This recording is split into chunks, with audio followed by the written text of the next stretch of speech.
Ito naman yung ating next tutorial. Maganda yung CapCut project.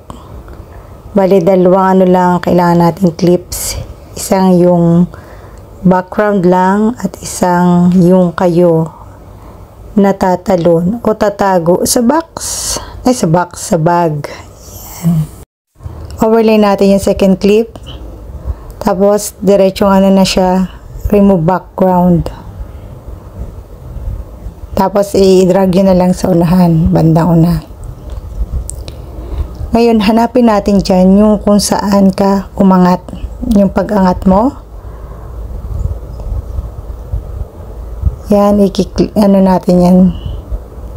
Split natin. Pag-angat mo at pagbaba, split. At saka yung pagbaba. Sobrang late lang yan. Kaya, expand nyo siya. Yung kanyang clip, i-zoom out nyo para madali nyo makita kasi lalagyan natin yan ng keyframe. Yung pinaka-last yan, inalis ko na, nilinis na, yung unahan na lang matitira kasi sobrang iksi pag inalis natin yung pati una. So dyan tayo, maglagay ka ng keyframe kaunahan. Tinry ko yung last pero binalik ko rin doon sa medyo gitna. Tapos pag, di ba lalagyan nyo yung keyframe sa una, yung sa sunod na keyframe, yung pinaka-last na, paliliitin nyo na siya. Zoom in nyo na yung, yung clip na yan. Yan yung may box na green. Tapos ipopwesto nyo yung sa may bag paloob sa bag, yung ganun, yung shoot siya.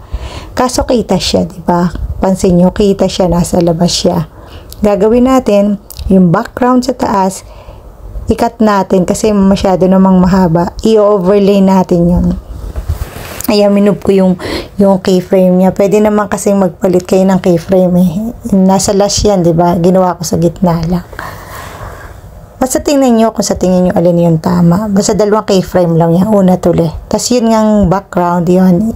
Overlay natin yung pinakauna para bababa siya. Tapos, i-remove background natin, pero customized. Kasi yung bag lang ang ating i-remove, yung maiiwan ba, yung bag na yan. Pero, pag kinustomize nyo siya, mag-iwan kayo ng konting, hindi nyo shade ng red sa part na taas. Para kunwari, papasok talaga.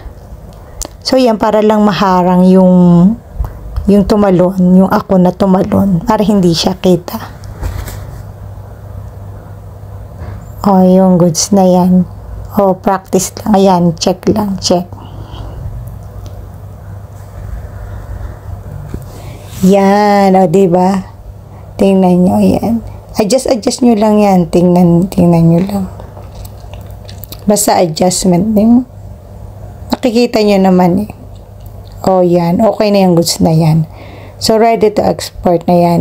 So, ginawa ko dyan, isinama ko doon sa isang yung inilabas naman siya. So, yun na. Huwag niyo kalimutan 2K, 4K at 50 frame rate. Yun lang mga kabebang. Hanggang sa muli. Salamat. Bye-bye.